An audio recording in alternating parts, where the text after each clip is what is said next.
मृत्यु जीवन का अटल सत्य है, यानी जिसका जन्म हुआ है उसकी मृत्यु निश्चित है। पृथ्वी पर आए हर एक जीव को इस लोक को छोड़कर जाना पड़ता है।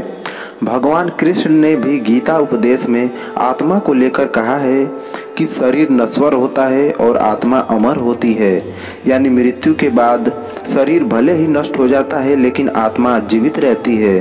अब प्रश्न यह है कि यदि आत्मा जीवित रहती है तो मृत्यु के बाद आत्मा का क्या होता है? इसका जवाब आपको हिंदू धर्म के महत्वपूर्ण और पवित्र ग्रंथ गरुड़ पुराण में मिलेगा। गरुड़ पुराण में भगवान विष्णु के वाहन पक्षीराज गरुड़ पूछते हैं, नारायण, मृत्यु के बाद आत्मा का क्या होता है और आत्मा कितने दिनों के बाद यमलोक पहुंचती है? गरुड़ के सवाल का जवाब देते हुए भगवान विष्णु कहते हैं, मृत्यु के बाद जीवात्मा को यमलोक तक की यात्रा करने में पूरे 47 दिन लग जाते हैं। इन 47 दिनों के दौरान उसे कई तरह की यातनाओं का भी सामना करना पड़ता है। भगवान बताते हैं कि जब किसी की मृत्यु नज़दीक होती है तो सबसे पहले व्यक्ति की आवाज़ जाती है।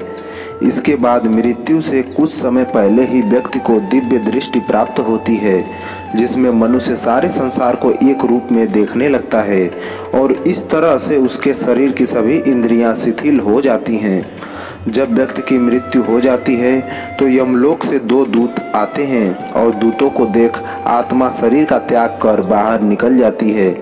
आत्मा के शरीर त्यागने के बाद यमराज के दूत आत्मा के गले में पास बांध देते हैं और उसे यमलोक ले जाते हैं।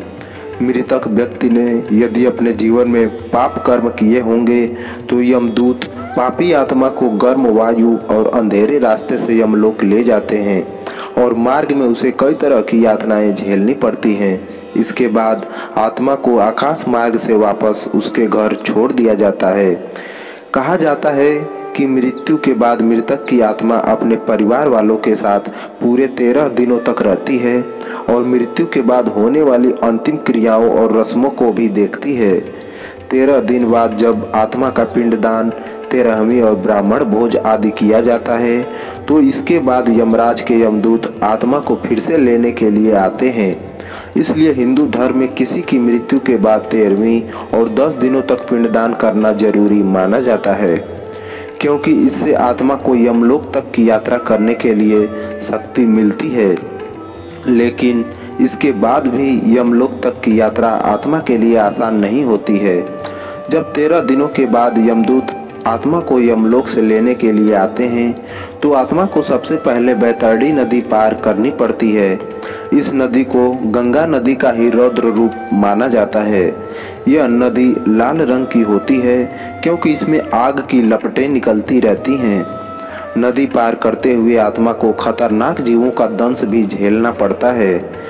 इन नदी को पार करने में पूरे 47 दिनों का समय लग जाता है। लेकिन यदि व्यक्ति ने अपने जीवन काल में अच्छे कर्म किए होंगे या गौ दान किया हो तो उसे ये यातनाएं नहीं झेलनी पड़ती, क्योंकि उसी गाय की पूंछ पकड़कर आत्मा बैतरणी नदी को पार करती है।